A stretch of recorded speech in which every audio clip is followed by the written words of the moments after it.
he had been to Area 51 with two other NORAD officers. So he had heard all about the British, he knew about them. But the other ones he didn't, like the Palladians and so forth, he had no idea about that. So years later, when he retired and I retired from the Air Force, we were left with the same questions we had when we first joined the Air Force. Who were they? Where were they from? Are they a threat? All this sort of thing. And so that's where it was at. Because obviously the alien spacecraft did not conform to our third dimension laws. They appeared and disappeared instantly, all this sort of thing. So I was talking to a very spiritual person who told me, he says, yes, you'll only get your answers in a higher dimension, like in the fourth dimension. The Akashic Records contains all of the information that happens in the universe. Every thought, all the energies of every thought, every word, and every action that is done is recorded in the Akashic Records.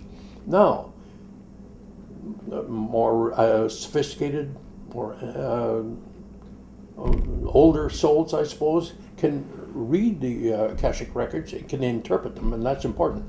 And she suggested that I do this. I contact the Transcender group through a channeler, because they have no voice box. So I can contact them through a channeler, Rick Thurston, who is reputable in the world, has worldwide, recognized worldwide as a channeler. And I did. I hesitated, mind you, for several months, because this was such a challenge to me. You know, I was raised with the basic Christian beliefs, and when you're dead, you're dead. You might be strumming a harp, but you know, you're not talking to people after that. So it was quite an ordeal for me, but I was so desperate for information that I finally agreed to, and over a period of the last 10, 11 years, I've communicated with the Transcender group, and all of their information that I got from them is included in this book, Challenges of Change. Now, the Transcender consists of 43,000 ancient souls who blend all of their experience and their knowledge to provide advice and information to other souls who are on, you know, existing in the universe. Now, since the spiritual entities, these transcenders, have no voice box, they communicate by thought through the channeler's voice box. And that's the way they do it. Now, the soul at the subconscious level is non-separate. That is fact. It's not a state of awareness, but that is the fact. So, it depends upon the development of the soul, of course, but it is a reality. So, but the channeler is totally unaware of the dialogue that I have with the transcenders, because he is in a comatose state. So he has no idea of that. Now, in the words of Pope John, and in regards to that spiritual reality, Pope John Paul II said about 2 years before he died, is that there is no heaven, or rather he put it in these words, heaven and hell do not exist as places. That's a monumental statement for the Pope to make. He said it is a state of mind.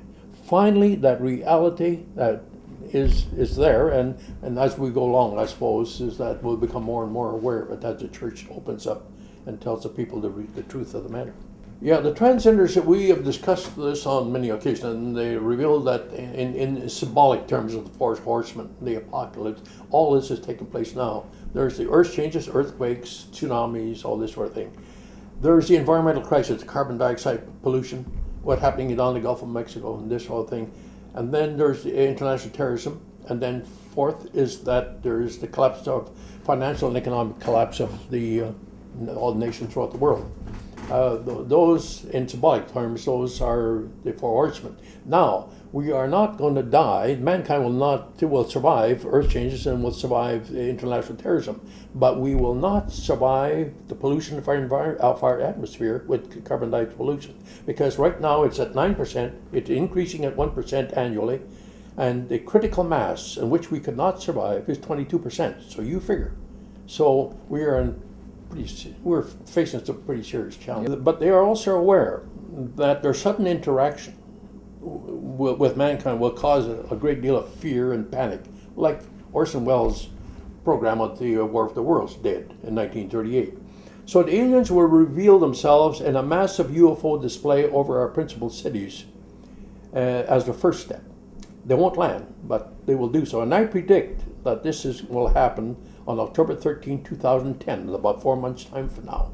That's a major step for me to take, because I'm putting my credibility and my book on the line about this. I'm so sure that this is going to happen. It may not happen October 13th. It may happen November, December. It'll happen this year.